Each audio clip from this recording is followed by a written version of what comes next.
Hi everyone. I'm Priestess Shaylee. Um, I'm blessed to be here today and talk to you about the three faces of Hecate. First, I've been working with Hecate for 15 years, and I consider myself a priestess of Hecate for the last 8 years. I've offered workshops, rituals, and devotionals in her name, and I'm honored to be a voice for her in the here and now. A few things before we get started. First, you will see that I spell Hecate with a K myself as a preference. But if I'm quoting someone and they use a C, I don't change it. Secondly, I might as well confess that my pronunciations of some of these Greek names are horrible. Let me apologize right now and plead for your kindness. Lastly, and a couple of the things you're going to hear today are conclusions I've drawn, and they're on my own personal gnosis. So, Hecate, the name by which we know her today, was first mentioned in Hesiod's Theogony. Hesiod was an ancient Greek poet popular in Boeotia during the 8th century BC. In his Theogony, Hesiod tells us about how much Zeus honored Hecate above all, and in doing so, he allowed her to keep her shares of the earth and sea. He also tells us that she's honored in starry heavens. So, from the beginning of her known history, she is recognized as having authority in three different realms: the stars, the earth, and which also includes the underworld and the seas. Originally having originally depicted as having one body and one face, as you can see in this 5th century BC vase, where she is holding two torches. Hecate's form would become more prominent with three bodies sometime around the 1st century CE. Later, she would also be depicted as having one body and three heads. At all times, I think she's depicted that with having three in different ways, but she doesn't become popular that way until about the 1st century CE. But it wouldn't be until modern times, sometime during the 20th century, that Hecate would become connected to that maiden mother crone concept. So let's go back to the beginning. Where does Hecate come from?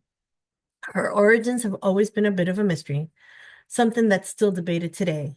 Hesiod is the first that we currently know of to use the name Hecate, but she may have origins much older than that. Hesiod himself acknowledges her as a Titan, one much older than the Greek gods themselves, and her name means worker from afar.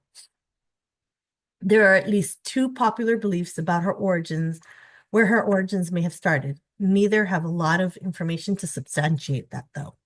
The first states that she might be from Thrace, the geographic area now known as southern Bulgaria, northern Greece, and northern Turkey, or Turkey, as you can see on the map.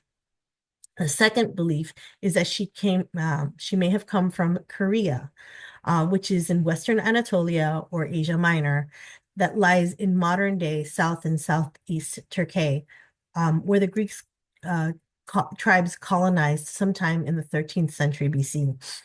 It's in this area where Hecate's cult is said to have originated and where Lagina is located.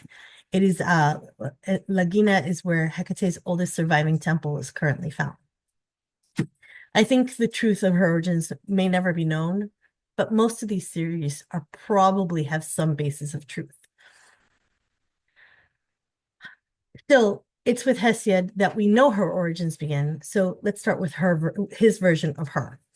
When Hesiod first wrote about Hecate's authority over three realms, we can assume to some degree that he was writing down oral traditions that had been passed down or told to him. Boeotia was located in what is now southern central Greece. So if Hecate's origins began in Thrace or Korea, and I don't know if you can see my pointer, but you can see Thrace, Korea, and then Boeotia. It makes sense that Hecate would be a Titan goddess from afar. She's far away. While it may seem close to us today, these distances would have seemed very far to even travelers.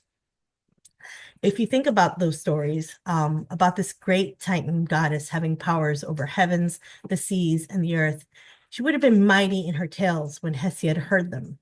And because of her origins are still relatively unknown, it's also possible that some of these stories of this goddess came from unknown parts lending more truth to her name. It's also conceivable this is where her connection to three really begins. If Hesiod had heard stories of her carried from lands traveled over mountains high in the sky, across the Aegean Sea where Anatolia lies, and maybe even from south or west of Boeotia, where to this day Hecate continues to be conflated with Isis, it's possible he saw her as having three realms because of this. So Hecate has dominion of the seas, in the stars, and here on Earth. What does that actually mean? To me, this means that from the beginning, she has been a liminal goddess with fingers in every pot she can stick them in. Hecate has over 200 known epithets. Some have almost no historical data. Others have more substantial information accessible. Beyond Hesiod's theogony, she can be found in the Orphic hymns, Ovid, Plato, the Chaldean oracles, the papyri for Greco-Roman Egypt, which is also known as the Greek Magical Papyri or the PGM, and many other Greek and Roman writers, as you can see on that list. Each of these writers tells us a little bit more about her appearance, her divine roles, and practices as part of her cult or worship. They are also sources of some, if not most, of the epithets that were attributed to her. Several of her epithets directly refer to Hecate's threes. The epithets listed on the slide speak of the different ways over the years Hecate has been connected to that number three. But as you can see, most of them have nothing to do with Hesiod's realms. Her threes, be it faces, bodies, necks, heads, forms, roads, voices, sounds, and even extremes, is an indicator to me of how hard it is and was to box Hecate into one realm or form. How many versions and stories she's merged with, how many goddesses she's ultimately connected to, an expression of her liminality. She flowed, morphed, and changed into what she needed to adapt at that moment, and she continues to do that today. One of her epithets, amebiosa, or one that transforms, certainly nails that. Hecate definitely knows how to transform. So let's look at her three realms. Let's look at her threes through the lens of her realms. Hecate is a goddess of starry heavens. A moon goddess herself, Hecate is the daughter of Asteria, the Titan goddess of falling stars. Oneiromancy, which is divination by dreams, and astrology. She's the paternal granddaughter of Creus, the Titan god of constellations, whose father is Uranus, the primordial god of the sky. Hecate is often connected and conflated with Selene, Artemis, Diana, and other moon goddesses, some of which we heard with Savannah there. She is honored on the dark and new moons and has been honored on these dates since ancient Greece. She is considered a queen of witches who in the past have had to do their work at night. And she's also a torchbearer who leads us out of the dark into the light. Her associations with the night, the skies, and the light she brings are far and many. And in these forms, she carries us forward and guides us. Some of the epithets connected to her work in this realm are listed on the screen here. Epithets like Starwalker, Torchbearer, Lamperer of the Moon, Nocturnal One, Night Crier, Night Wanderer, Celestial, Bringer of Light to Mortals, and my favorite, She Who Smites with Light. I like that one. All speak of her connection to the night, the skies, and the way she guides us from above. Whether she's bringing light to that dark, shining light to you from above, guiding you out of the dark or into the dark, or protecting you from the dark. She's a nighttime goddess, a celestial deity. She's the goddess you go to when you need to be guided and protected, and we need a little help from above. She is the goddess of seas. Hecate's rule of the realm of seas, much like the stars, comes to her naturally. Her father, in most stories, is Perseus, the Titan god of destruction. His parents were Creus and Eurybia. Eurybia is the goddess of power over and mastery of the sea. Going further back, Eurybia's parents are Gaia and Pontus, Pontus being the primordial god of the sea. In ancient Greece, Rome, and other societies of the past, especially those that lived close to the sea, oceans represented power and mystery. It symbolized bounty, as the food they gathered from it fed them, but it also represented destruction and devastation. Family members could go to sea and never return, or return full of riches. Storms could blow in unexpectedly, devastating regions, destroying livelihoods and homes. A deity connected to the sea and those powers would be mysterious, vengeful, and often unappeasable. Imagine providing offerings for a fishing expedition and having a hurricane-type storm arrive the next day, and then never seeing your family member again. You would think that the god or goddess that you made offerings to was not satisfied, and instead you had angered them. So the mysteries of Hecate being from afar, from a foreign way of life, could help explain why they did not please her properly. Why Hesiod states, easily the glorious goddess gives great catch, and easily she takes it away as soon as seen, if so she will. It makes sense that she would be considered a sea goddess.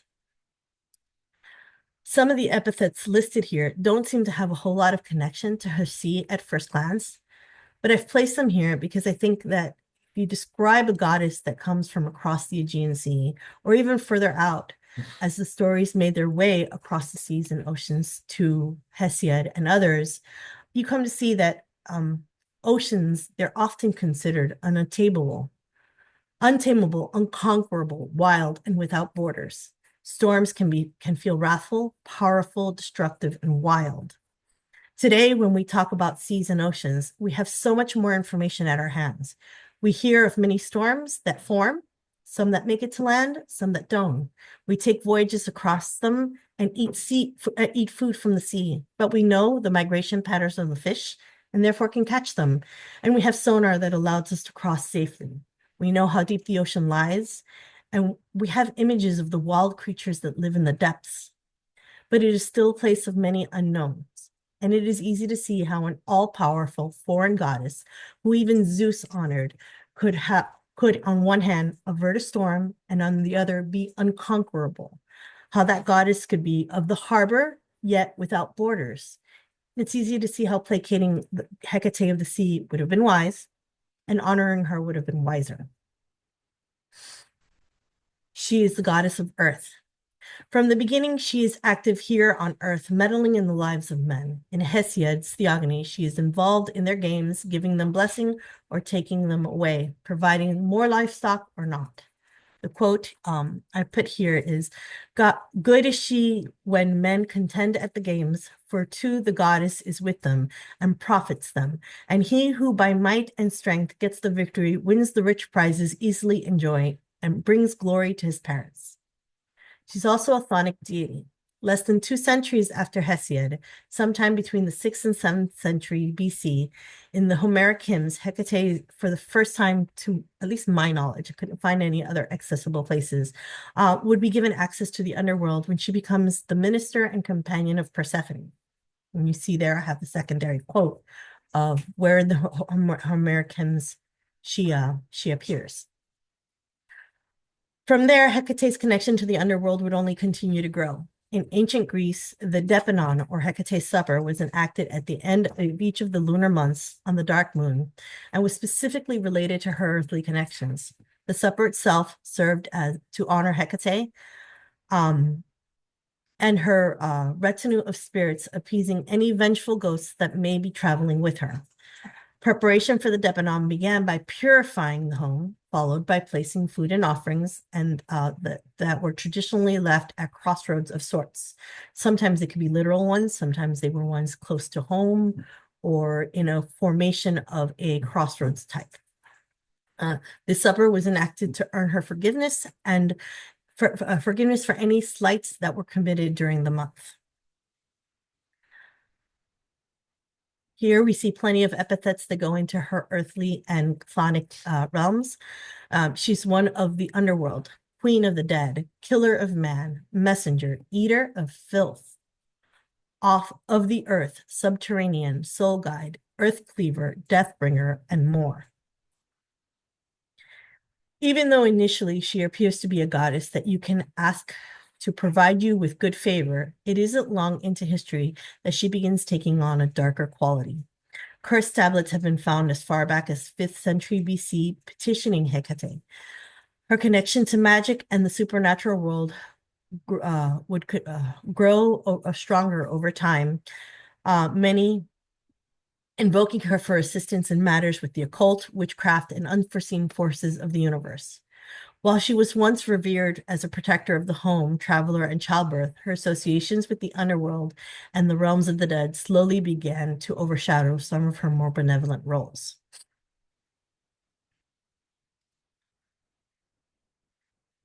Other ways, Hecate has 3 faces. Moving beyond the 3 realms, Hecate continues to be seen as a 3-faced in her liminality. She's a key holder, gatekeeper, a guide. She's a spinner of fate, a goddess beyond time and space. At each turn, she has the ability to be seen in 3 spaces, from the here to the shift to the there, from the earth to the gates of the underworld to the realm of Hades, from the outside to the door or the gate that allows you to transition out or in, vice versa. Her ability to watch, advise, or participate are all aspects of her 3 faces. She's also widely known as the goddess of crossroads, a liminal space where you can forge ahead, turn in a different direction, and occasionally turn back from where you came. She is often found linked to boundaries and thresholds, including gates of the cities and towns. At the gates, Hecate was thought to watch over people, guarding them from evil spirits and malevolent forces. Her association with keys, gates, and boundaries also connected her to the idea of protection and transition as people moved between different realms or stages of life. Hecate's 3 faces also symbolized her ability to see beyond time and space. This made her a powerful figure in terms of witchcraft, magic, and the unseen world. Hecate's presence in ancient rituals often involved the use of symbolic items such as keys, torches, serpents, which further emphasized her role as a guardian of hidden knowledge, the keeper of secrets, secret paths, and the spinner of fates. All-knowing, eternal, savior, supreme, many-formed, with forethought, Hecate sees far beyond into the future, can look into the past of what was, and is present in the action of today. Returning to her starry realms, Hecate's 3 faces could also be a reflection of Hecate, the moon goddess, and her phases, new to full, full, and full to dark. This might also be why she is sometimes seen as 4-faced, new and dark moon to waxing moon, to full moon, to waning moon, and right back to new and dark moons. 4 phases of the moon. In addition, if you consider the underworld a separate realm from the earthly one, she would have dominion over 4 realms, not 3. She's also sometimes viewed as dual-faced, light and dark, night and bright one, or night and day, bright one or terrible. She's often seen and worked with in such multiple ways, sometimes almost simultaneously, that one could easily relate to how and why she's seen with more than one head or body. But we return to her 3s because no matter how many faces, bodies, roads, or realms she's divided into, 3 is the consistent number that we find when it comes to Hecate. She's also transformative herself and sometimes is depicted as having animal heads.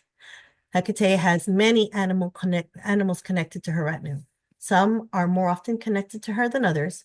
Dogs or wolves, horses, snakes are some of the common ones, but she's also connected to deers, cows, oxen, dragons, lions, frogs or toads, bulls, and others.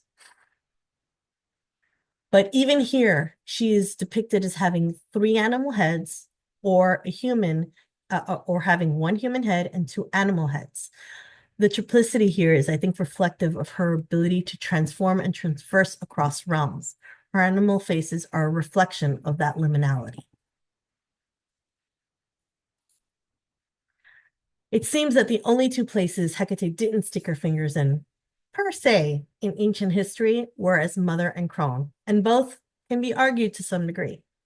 We can say that she wasn't a mother figure. She's never really depicted as a mother in any of her stories. She might or might not be the mother of Sela, Circe, Medea, and Aegialus. When she is mentioned as their mother, though, it is a mention, not a story of motherhood. Only in the PGM is she ever really given any epithets that specifically relate to her being a mother, and two of those three epithets refer to her being mother of all. Hekate gets connected to all quite a bit. All giver, all sustaining, all protecting, all seeing, and more. But despite the fact that most of these aren't specifically about motherhood, we can view most of her alls as having a motherly type of role. She's also from the beginning a nurse of the young, a power bestowed to her by Zeus in Hesiod's Theogony. Once again, even though a midwife is not necessarily a mother, it is definitely a motherly type of role. She's not a crone. There are no mentions of her being old or hag until modern times. Not even in Shakespeare is she referred to as old. Instead, she's described as mysterious and powerful figure, especially in Macbeth. Though in many cases she is portrayed as old or cronish in the production of these plays, she is never described as being one.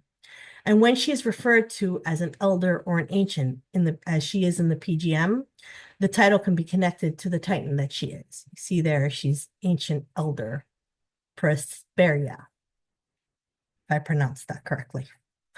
Still, she is often thought of as vengeful and as being connected to curses or necromancy, all things that have also unfortunately been connected to many other goddesses that appear in hag form. So it's easy to see how she's beginning to make the connections to being the form of a crone. She is a maiden. Despite the assumptions and conclusions of mother and crone, neither descriptions are true when it comes to Hecate being described in terms of age. When you can find a description that relates to her physical appearance, she is referred to as maiden, dame, virgin, and bride, all terms indicating youth. She's considered lovely and energized, golden-faced, and delicate, not terms typically applied to mother or crones. But as we have seen, not even direct descriptions of youth can box Hecate into just being a maiden. Taking on the mantle of maiden mother crone. Ultimately, I'm not surprised she has been added to the maiden mother crone aspect to her repertoire. As I said from the beginning, she's ever changing, an ever flowing deity that adapts to no matter where she goes. The archetype of maiden mother crone has been found around for a long time, having roots in other stories and mythologies, as Devana pointed out earlier. But it isn't until Robert Graves, particularly with his book, The White Goddess, that we have the added influence to the archetype that modern pagan witches and Wiccans are drawing from today. Though I don't believe he actually calls Hecate specifically a maiden mother crone triple goddess, he does refer to her triplicity. And it is with his interpretation that has led Hecate to being connected to this archetype. Now that she has been given this mantle, though, it only adds to her tripartite. She may not have started off as maiden mother crone, but like with each epithet she gathered and title she has gained, Hecate expands to accept and embrace her new roles. Throughout this presentation, I've used Hecate's epithets to explore the aspects of Hecate's threes. But I must tell you, there's still dozens of her epithets that don't fall into the concepts that I have tried to explain here. To me, this means it's just a reflection of how expansive and unboxable Hecate is. She is the force of three in all its magical manifestations. From the beginning, she's been connected to that number three, and she will continue adding layers of three to her retinue long after we're gone. Hail Hecate, goddess of threes. Thank you. Beautiful, Shaylee. Thank you.